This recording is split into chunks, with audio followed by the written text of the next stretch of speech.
Good morning, everybody, and welcome to my YouTube channel. On this channel, I talk about the Duke and Duchess of Sussex, Prince Harry, the Duke of Sussex, and his beautiful wife, Meghan, Duchess of Sussex. I hope you are a fan, as I am. But of course, if you are not, I would say let's hopefully agree to live and let live and just try to have an open mind and, just love, and love some more. Now, I wasn't really going to do a video today or this weekend because, I thought I would just give you a break from me actually. But I saw so many headlines about Harry's book Spare that I absolutely had to jump into the fray and talk about some of the things and issues he raised. One of the, for me, um,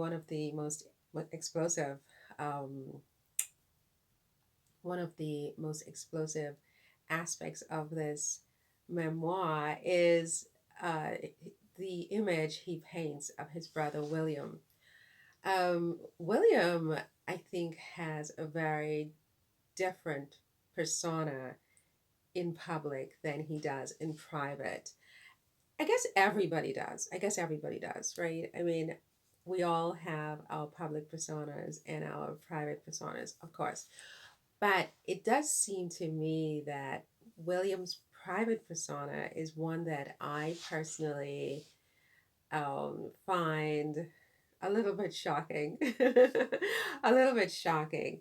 He seems quite violent, for one thing, which is very scary. And Harry, yesterday I discussed Harry's revelation that William had beat him down, basically, just beat him to the ground and punched him to the ground. And then, in different excerpts I was reading online, it seems that after William punched Harry down, Harry hurt his back on this dog bowl, and then Harry got up and asked William to please leave rather than, return the punch, which is, for me, a very gentlemanly thing to be able to do in a situation like that. I mean, you have vagabonds who fight and punch and carry on, and then the gentleman, you know, declines to get into the fray, and it was very gentlemanly of him.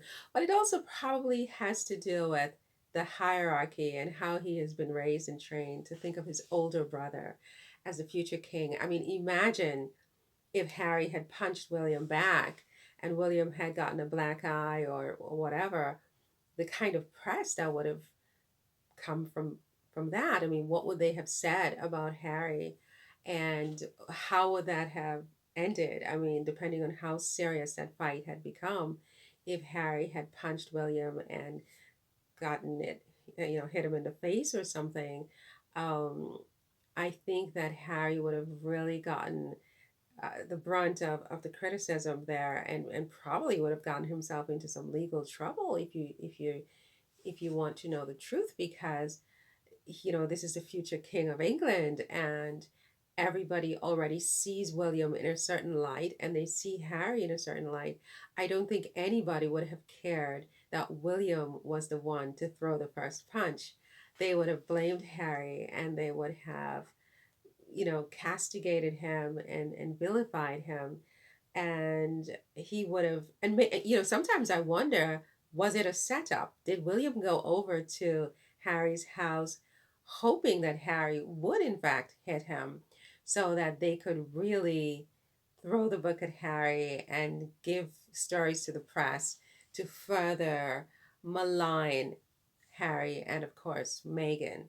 And it seems that they were fighting over Meghan. So it seems to me that, um, Meghan really is a thorn in the side of the royal family, and especially the the senior members of the family. They I think they see her, as I said countless times, as an existential threat to the monarchy. Her presence in the monarchy, to them, is something that is so bad. I mean, it's the worst thing Harry could have done. I mean, Harry's drug use, Harry's wearing of the Nazi shirt, all of those things were already negative things that were in the press about Harry and had painted a certain image of Harry. But now he brings home a woman with a drop of black blood. And it seems that that was worse than anything else he had done combined. Just the mere fact that his wife's mom is of African DNA was something that was worse than being a drug addict, worse than committing a crime, worse than being a Nazi sympathizer. It was just the very worst thing Harry could possibly have done in William's mind to the monarchy and to his inheritance, because William is the one who, I guess, he sees it as he has the most to lose with Meghan's presence in the monarchy and Meghan's producing of heirs to the throne with drops of black blood in the British monarchy. For him, it was the ultimate betrayal. How could Harry do that to him? He sees it as something that Harry did to him by marrying a woman with black DNA, quote unquote, black DNA. Um, yeah, and so I think that's also why he became violent. But it seems that he does have a temper, and it seems that his temper is something that people have known about for a long time. I mean, and I'm not going to castigate someone for having a temper because obviously I have a really bad temper as well. But I'm just saying that the reasons that William seems to have exploded to the point where he beat his brother up and invited his brother to enter into a brawl with him are very, very, for me, disappointing to learn these things about William.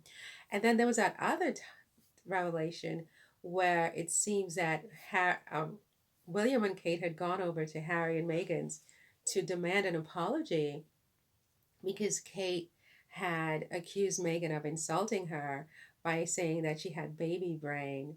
Um, I'm not sure what the context was that she said that, but it's something that everybody says. It's like a term of endearment practically.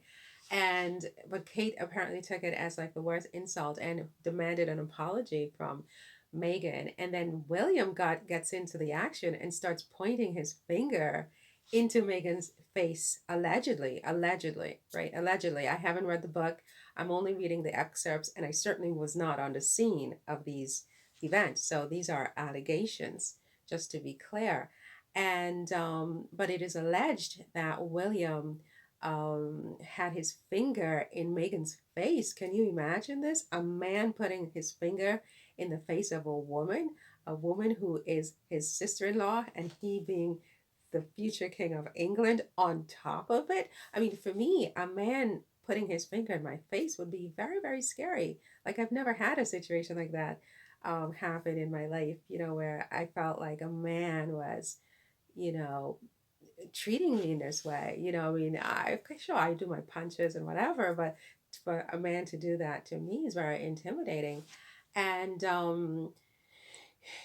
what was really, really interesting and what I was really proud of was Meghan's reaction. Apparently, Meghan said, "If you don't mind, would you please take your hand out of my face?" I thought that was such a classy reaction, such a strong reaction, such an appropriate reaction. And William should have been embarrassed to call himself a prince, a future king, a man, a brother in law, a big brother, all of those things by doing this to this man's wife because she said to his wife, "You have baby brain," which is a term of endearment. I don't think Meghan said that to insult Kate. It's just to build camaraderie with Kate.